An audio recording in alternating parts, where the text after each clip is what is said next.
प्रध्ययनानि आगम में कहा गया है। गवेषणाय गहनीय परिभोगेषणाय जा आहारो वही सिद्धाए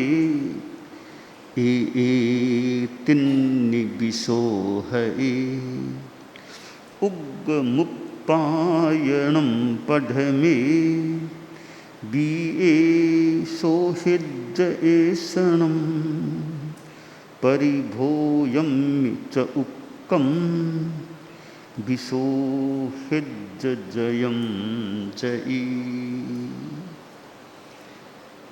एषणा समिति विधि और स्वरूप। साधु के 5 महाव्रत होते हैं और फिर 5 समितियां और 3 गुप्तियां होती हैं। 5 समितियों में प्रथम ईरिया समिति, दूसरी द्वितीय भाषा समिति और तृतीय समिति है एषणा समिति। एषणा समिति यह भोजन आदि से जुड़ी हुई है। जीवन चलाने के लिए जल भी चाहिए, भोजन भी चाहिए और हवा तो चाहिए ही। हवा तो बहुत ज़्यादा ज़रूरी है। श्वास आना चाहिए, हवा चाहिए। हवा, जल और भोजन ये तीनों जीवन की प्रथम कोटि की आवश्यकताएं होती हैं। इन तीनों में भी संभवतः हवा को सबसे पहला स्थान, जल को दूसरा स्थान और अन्न को, भोजन को तीसरा स्थान दिया जा सकता है। भोजन के बिना तो मान लो कई दिन निकाले जा सकते हैं। तपस्या करने वाले हैं तो 20 दिन, 30 दिन, 40 दिन, 50 दिन, 60 दिन और भी कोई ज़्यादा भोजन के बिना दिन निकल सकते हैं। पर पानी के बिना थोड़ा कठिन है। बहुत ज़्यादा लंबा समय निकालना कठिन है। अनशन करने वाले करते हैं, त्रिविहार अनशन तो मान ले, पर चौबिहार अनशन ध्यातव्य है। झटपट चौबिहार संथारा पचकाना थोड़ा विचार्य है कि अनशन की स्थिति हो। अब प्यास लगती है भीतर में, अब वो संथारे वाला बोले पानी पानी पानी, पानी उसको पिलाया नहीं जाए तो एक कैसी स्थिति बन सकती है। आदमी मांग रहा है अभी पानी पानी पानी, पर आसपास वाले भाई नहीं त्याग है, नहीं त्याग है, त्याग है। तो वो स्थिति थोड़ी एक विशेष स्थिति बन सकती है। त्रिविहार संथारा तो मान लो भावना है, उम्र भी है, जो भी है, बीमारी है, त्रिविहार संथारा।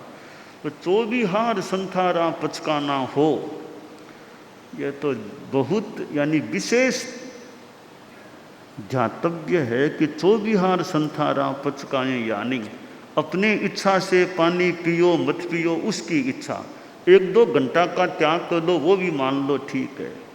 तो यावत जीवन का चौबिहार संथारा थोड़ा मौका, अवसर थोड़ा विशेष, क्योंकि बाद में वो पानी मांगना शुरू कर दे, पानी पानी पानी, फिर पानी उसको पिलाया नहीं जाए तो एक तरफ तो त्याग है तो कैसे पिलाएं। एक और वो उसकी दयनीय स्थिति हो रही है बिना पानी के। इसलिए हमें चौबिहार संथारा, चाहे साधु को पचकाना हो, चाहे साध्वी को पचकाना हो, चाहे गृहस्थों को पचकाना हो, चौबिहार संथारा पचकाने में थोड़ा विशेष ध्यान चिंतन देना चाहिए कि कैसे करें, पचकाएं कि नहीं पचकाएं। तो पानी का बड़ा एक महत्व है हमारे जीवन में। और हवा तो और ज़्यादा महत्वपूर्ण है, हवा ही नहीं है, श्वास तो आना चाहिए ना, ऑक्सीजन तो मिले, हवा तो मिले। तो ये अनिवार्य कोटि की जो आवश्यकताएं हैं उनमें भी प्रथम कोटि में हम हवा को ले लें, द्वितीय कोटि में जल को ले लें, तृतीय कोटि में भोजन को ले लें। साधु का जीवन है, आखिर वह भी तो औदारिक शरीर वाला है। गृहस्थ है या साधु, शरीर तो आखिर औदारिक है, शरीर की मांग भी होती है। भूख भी जब लगती है तो भोजन की अपेक्षा, प्यास लग जाए पानी चाहिए,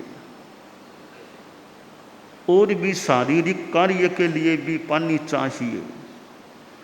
तो भोजन और पानी ये हमारी बहुत आवश्यक कोटि की चीज़ें हैं। फिर आगे चलें तो कपड़ा भी चाहिए। हम दिगंबर तो हैं नहीं, हम साधु दिगंबर तो है नहीं, हम तो श्वेतांबर हैं। श्वेतांबर आगम हमारे लिए एक मान्य चीज़ है, तो उसके अनुसार कपड़ा भी मानो सम्मत है, परंपरा में कपड़ा पहना जा रहा है। हम कपड़ा पहनने वालों की परंपरा में हैं, तो कपड़ा भी चाहिए। तो इधर रहने के लिए स्थान भी चाहिए, मकान भी चाहिए, और भी दवाई की भी आवश्यकता पड़ सकती है। तो ये कई चीज़ें हमारे जीवन की एक आवश्यकताएं होती हैं कि जीवन जीना है तो भोजन भी चाहिए। हाँ, संथारा कर लो, छोड़ो, फिर तो भोजन की बात खत्म हो गई। वो जब तक नहीं करना है, जीवन को चलाना है, तो फिर भोजन भी चाहिए, जल आदि भी चाहिए, कपड़ा भी चाहिए, मकान रहने के लिए स्थान भी चाहिए, दवाई चिकित्सा की भी अपेक्षा पड़ सकती है। ऐसी स्थिति में ये ऐसा समिति का एक हमें विधान व्यवस्था विधि मिली है कि ठीक है, भोजन चाहिए, पानी चाहिए, वस्त्र चाहिए, मकान चाहिए, तो ऐसा समिति पर ध्यान दो। यहाँ आगम में जो बताया गया है कि ऐसा के यूँ 3 प्रकार, गवेषणा, ग्रहणईषणा, परिभोगईषणा, 3 प्रकार हो जाते हैं। गवेषणा, ग्रहण, परिभोगईषणा। इधर हमें आहार, उपधि, शय्या, आगे कहा उद्गम उत्पादन, और ऐषणा के उद्गम उत्पादन के दोष हैं, फिर ऐषणा के दोष, फिर परिभोग की बात भी है। इतने में मोटा मोटी ऐषणा समिति 2 श्लोकों में ऐषणा समिति मानो समाविष्ट हो गई है मोटा मोटी रूप में। ये गवेषणा, ग्रहण, परिभोगईषणा 3 चीज़ें आ गई। फिर 3 चीज़ें आहार, उपधि, शय्या, फिर 3 चीज़ें उद्गम उत्पादन, और फिर ऐषणा और परिभोग। उद्गम उत्पादन 1, नंबर 2 में ऐषणा, नंबर 3 में परिभोग। ये 3 चीज़ें, 3 3 3। तो साधु गवेषणा भी करे, जो हमारी गोचरी में पूछताछ की विधि, सूचता असूचता आदि की गवेषणा करे, जानकारी करे। और आधा कर्मी आदि जो 16 है उद्गम के दोष बताए गए हैं कि साधु के मन में कोई स्वाद वृत्ति है, और स्वाद वृत्ति के कारण साधु इशारा कर दे कि वो चीज़ नाम लेकर अमुक चीज़, अमुक चीज़, अमुक चीज़। और गृहस्थ भावनाशील हैं, कि महाराज कई बार नाम ले लिया, वो चीज़ बना देते हैं, हम भी खा लेंगे, महाराज को भी बना लेते हैं। अथवा कि मंगा लो, ऑनलाइन मंगा लो, आ जाएगी चीज़। कि साधु की स्वाद वृत्ति, उसके कारण साधु ने इशारा सा किया और वस्तु आ भी गई, बन भी गई, साधु ले भी लेता है, खा भी लेता है। तो यह एक दोष का आचरण है। तो साधु कितना निष्कांक्ष रहे कि भाई कोई मुझे यूँ स्वाद वृत्ति के कारण इशारा नहीं करना। जीभ को अच्छा लगता है, या शरीर के लिए नुकसानदेह भी वो चीज़ हो तो, पर जीभ को अच्छा लगता है। इस कारण से हमें चारित्रात्माओं को कोई वस्तु का स्वाद वृत्ति के वशीभूत होकर न तो मंगवाने का इशारा करना चाहिए, न बनाने का इशारा करना चाहिए। थोड़ी सी चीज़ के लिए हम क्यों यह जो अकल्पनीय कार्य करें। तो ये ऐसना समिति विधि और स्वरूप, तो यह हमारी एक संयम की साधना कि लोलुपता के वशीभूत होकर स्वाद वृत्ति के कारण से कोई हम इशारा करने से बचें, कोई मंगवाने के लिए भी इशारा न करें। यह हमारी साधना कि साधु जाए घरों में, डेरों में, जो सहज मिला लेकर के आ गए, कोई इशारा नहीं। यह एक संयम की हमारी साधना अच्छी साधना हो सकती है कि निष्कांक्षता है। सहज में मिला तो कभी नहीं, कम भी मिला तो कम, कोई बात नहीं, थोड़े में काम चलाओ। कभी नहीं मिला तो नहीं मिला, आज भूखे रह जाओ। भगवान ऋषभ कितने भूखे रहे होंगे, कितने महीने, 12 महीनों से ज़्यादा नहीं मिला तो नहीं मिला। खैर, उन जितनी वो साधना की उच्च स्थिति तो मान लो सब में हो न हो, परंतु हम अपनी ओर से जागरूकता रखने का प्रयास रखें।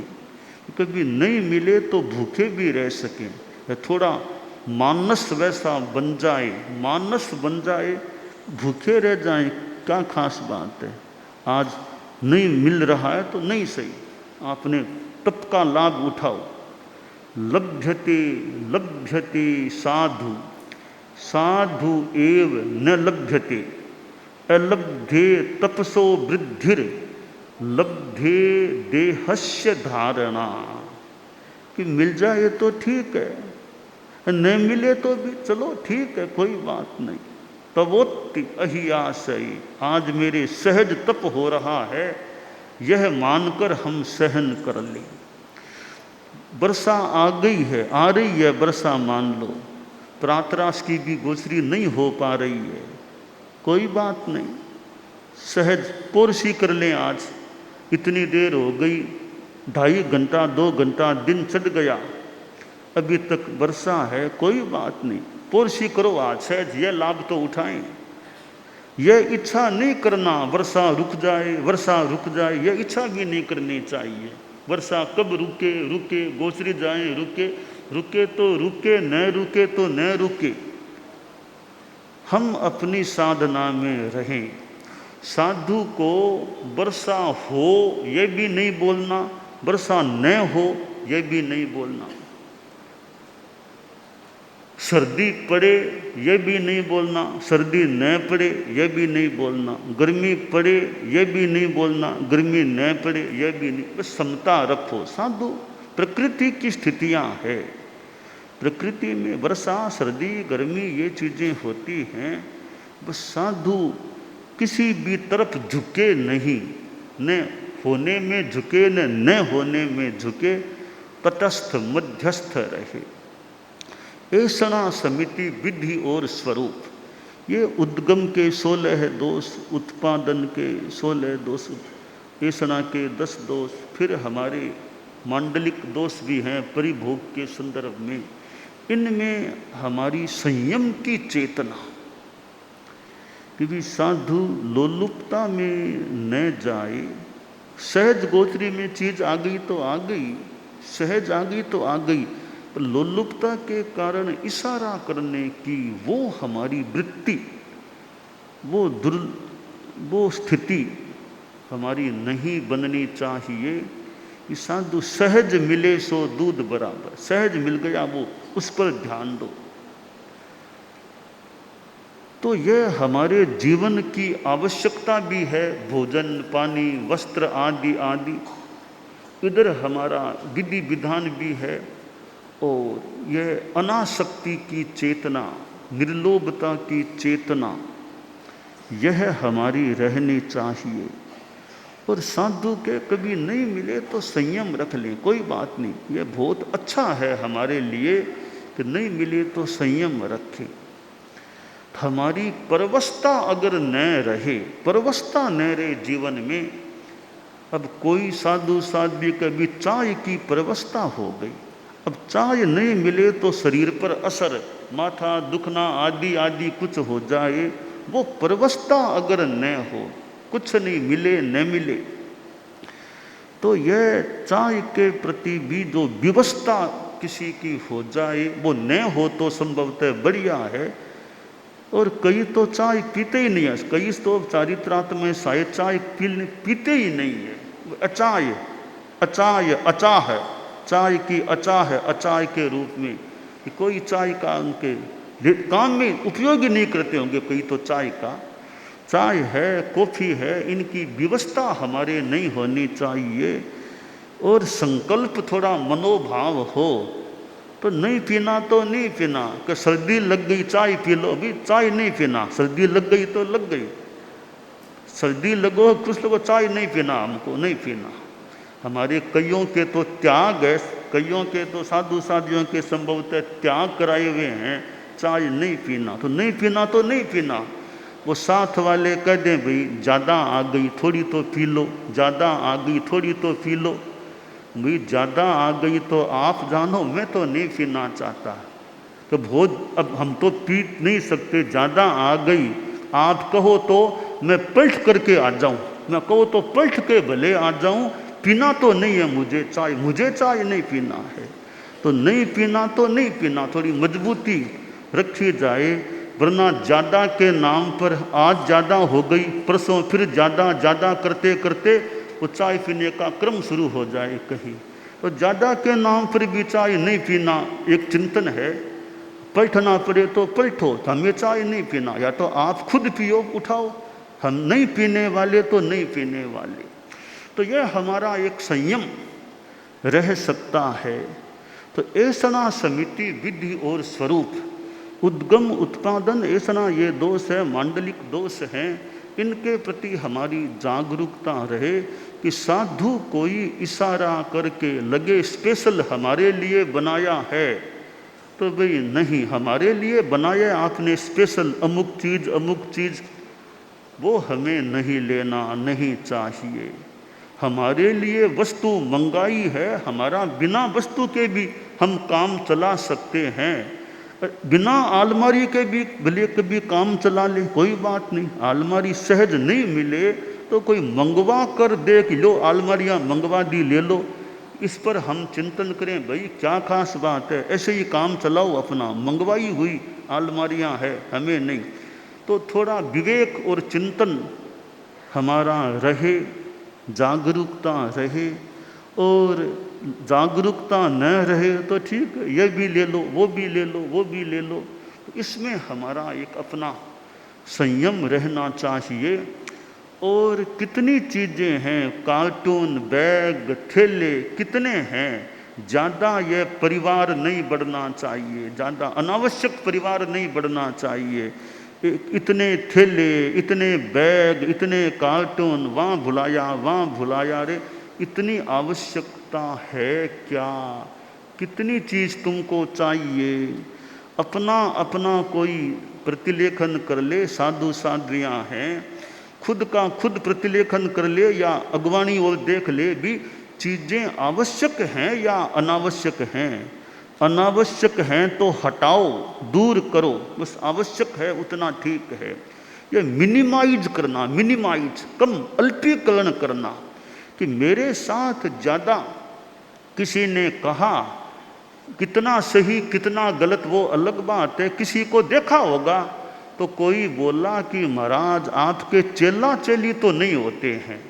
हाँ, हमारी विधि है कि आपके चेला चेली तो नहीं होते, तो थेला थेली कई होते हैं आपके, किसी का आपके थेला थेली कई होते हैं।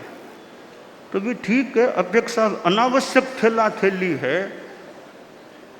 तो ये हमारे साधु साधियाँ चिंतन में रख सकते हैं कि चेला चेली जैसे नहीं है तो थेला थेली भी अनावश्यक न रहे, इतना सा हमारा संयम का वो एक क्रम रहे।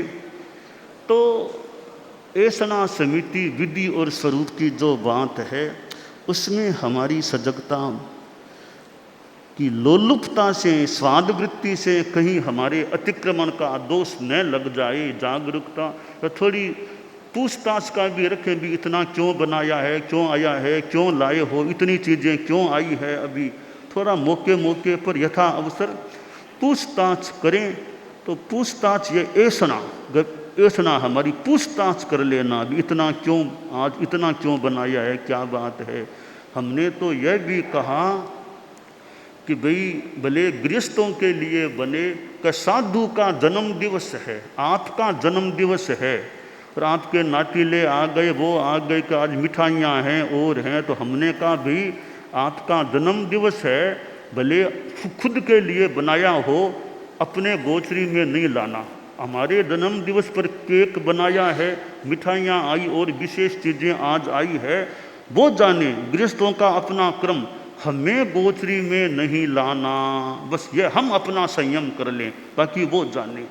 तो हम कई बार इस अरसे में यह भी, मैं गुरुकुलवास में हम कहा करते हैं वही कि अपने जन्म दिवस है, हाँ गृहस्थों का जन्म दिवस है, गृहस्थों का कोई दिन है, उसमें मिठाइयाँ बनी तो भले गोचरी जाओ, लाओ तो ले आओ, कोई दिक्कत नहीं है। गृहस्थों का जन्म दिवस है, उनकी एनिवर्सरी है और है, तब मिठाई बने तो साधु गया, जरूरत है तो मिठाई लेके आ जाओ, दिक्कत नहीं है। पर साधु का जन्म दिवस है, साधु का दीक्षा दिवस है, तो कुछ मिठाइयाँ बनी हो तो भले गृहस्थों के लिए बनी हो, तो का हम नहीं लाएं। हमारे जन्म दिवस दीक्षा दिवस का एक निमित्त है, तो हम अपना संयम करें भी, हमें वहाँ से आज मिठाइयाँ वगैरह नहीं लाना। तो ये ऐसना समिति विधि और स्वरूप की बात है।